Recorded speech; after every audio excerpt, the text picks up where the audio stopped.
오늘 제목이 갈릴리로 가라입니다. 이 제목이 참 중요한데 여러분 갈릴리가 어떤 것인가 하는 것을 잘 마음에 새기면서 말씀을 들어보시기 바랍니다.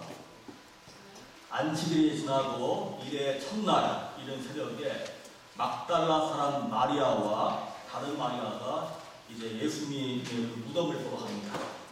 그때 갑자기 큰 지진이 일어나고 주의 천사가 하늘에서 내려왔습니다. 천사가 무덤에 돌을 굴리고 그 돌 위에 앉았습니다. 그 천사의 모습은 번개와 같았고 그의 옷은 눈과 같이 희었다 그랬습니다.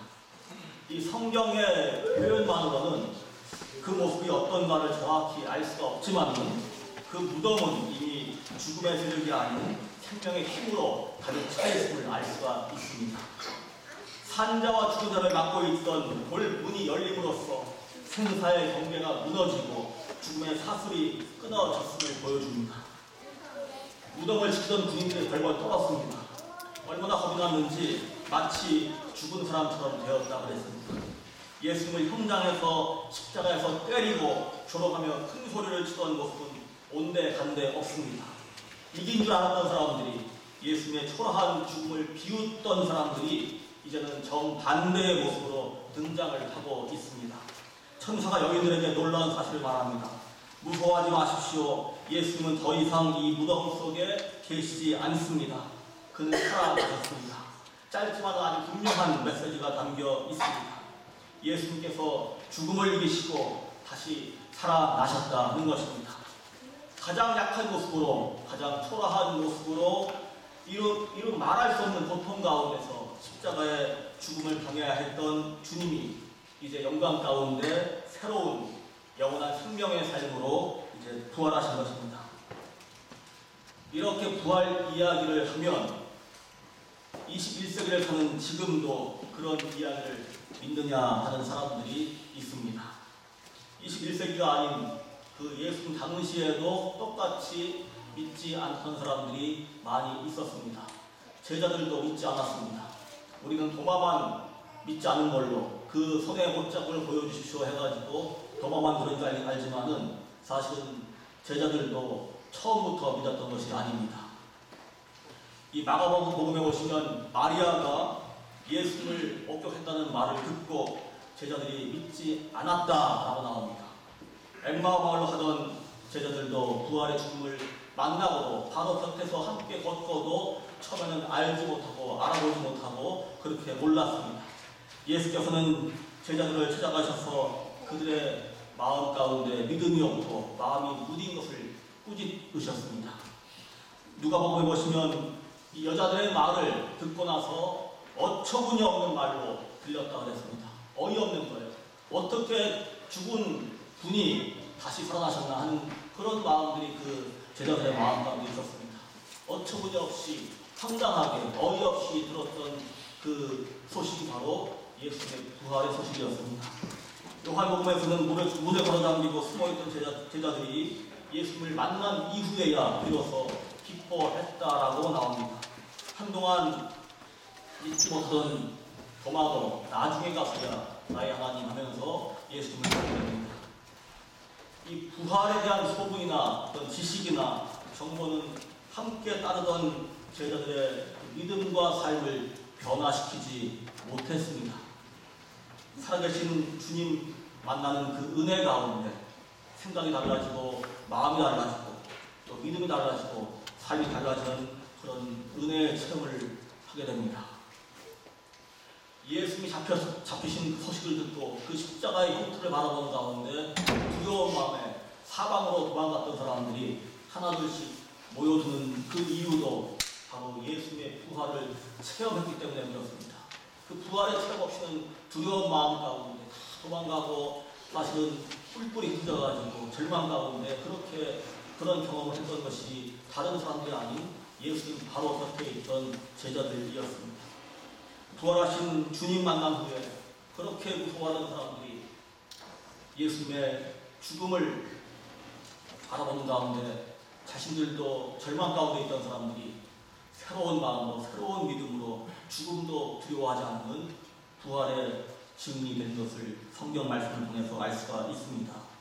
초대교회의 수많은 성도들도 갇히고 순교하면서 박해를 이겨내는 것, 그 모든 것이 부활하신 주님을 만났기 때문에, 온 삶으로 만났기 때문에 가능한 일이었습니다. 사도 바울도 처음에는 믿지 않았습니다. 믿지 않았을 뿐 아니고 부활을 믿는 사람들을 시도 오질게 박해하고 가두던 그런 사람이었습니다. 그 사람이 부활의 주님 만난 이후에 그 믿음의 눈이 열리고, 영적인 눈이 열리고, 삶을 바라보는, 인생을 바라보는 눈이 달라져가지고 새로운 삶을 살게 됩니다. 자기에게 허락된 그 모든 신분이나 지식이나 권력이나 부나 이 모든 것을 오물처럼 여겼다고 했습니다. 그리고 주님을 향해서 하나님의 뜻 가운데 자신의 삶을 맡기면서 부활의 증인으로 살았습니다. 고린도전서 15장에 보시면 이 사도 바울이 그렇게 부활을 믿던 사람들을 박해하던 이 바울이 부활을 믿지 않는 사람들을 향해 아주 강하게 반론을 펴니다. 그리스도께서 부활하지 않으셨다면 우리의 선교도 헛되고 믿음도 헛된 것입니다. 우린 또한 하나님을 거짓되이 증언하는 자로 판명될 것입니다. 다른 말로 하면 여러분, 제가 뭐가 아쉬워서 그런 거짓 따위에 거짓말을 제가 전하고 제 모든 걸 다 내어놓고 그렇게 하겠습니까? 내 일생을 이제까지 다른 데를 향해서 올인해서 살았는데 제가 무엇 때문에, 그 거짓말 때문에 저의 일생을 걸겠습니까? 하면서 바울 자신이 만난 살아계신 그리스도를 전심으로 증거했던 것입니다. 천사로부터 놀라운 이 이야기를 들은 마리아는 그 마음속에 무서움과 기쁨이 엇갈린 채 급히 무덤을 떠나서 뛰었습니다. 뛰어가던 여인들 앞에 갑자기 예수께서 나타나셔서 여인들에게 평안을 줬습니다. 여인들은 다가가서 그의 발을 붙잡고 절을 합니다. 빈 무덤을 처음 발견한 사람들도, 부활하신 주님을 처음 만난 사람들도 바로 이 여인들입니다. 예수께서 그 여자들에게 말씀하십니다. 무서워하지 말라. 가서 내 형제들에게 갈릴리로 가라고 전하라. 그러면 거기에서 그들이 나를 만날 것이다. 내 형제들에게, 지금도 두려움 가운데 있는 그 믿지 않는 그 사람들이 가서 갈릴리로 가서 나를 만나라 라고 전하여라. 갈릴리는 예수께서 주로 활동하신 곳입니다. 세례 요한에게 세례받고 40일 동안 광야에서 시험당하고 또 처음 목회를 시작하신 것도 갈릴리입니다. 온 삶을, 거의 모든 생애를, 목회의 모든 활동을 갈릴리에서 했습니다. 제자들, 그 대부분의 제자들도 갈릴리 출신들입니다. 가장 소외당하고 가장 어렵고 힘들고 정말 사람들이 쳐다보기 싫어하던 그런 땅이 갈릴리 땅이었습니다. 그런 곳에서 목회하시던 그런 예수님께서 부정하다고 제일적으로 손가락질 당하던 그 틈에서 가난과 질병과 척결에 시달리던 사회적 약자들의 삶 속에서 함께 들어가 먹고 마시며 하나님의 나라를 선포하셨습니다. 그 바로 소외된 땅, 가장 척박한 땅, 아무도 가기를 원치 않았던 땅, 그곳으로 제자들을 다시 부르신 것입니다. 거기에서 제자들에게 하나님 나라의 그 복음을 계속 전파하는 사명도 주십니다. 너희는 가서 모든 민족을 제자로 삼아서 아버지와 아들과 성령의 이름으로 세례를 주고 내가 너에게 명한 모든 것을 그들에게 가르쳐 지키게 하라고 명하신 것도 바로 갈릴리였습니다. 우리도 부활을 만나려면, 경험하려면 마치 성탄절에 헤롯의 왕궁이 아닌 그 초라한 마구간의 마일 구유에서 예수님 만난 것처럼 부활도 마찬가지입니다. 그냥 감상적으로 그냥 우리의 선언으로 되는 것이 아니고 예수님이 오라 하신 곳 갈릴리로 가야 우리가 정말 부활의 주님을 만날 수가 있습니다.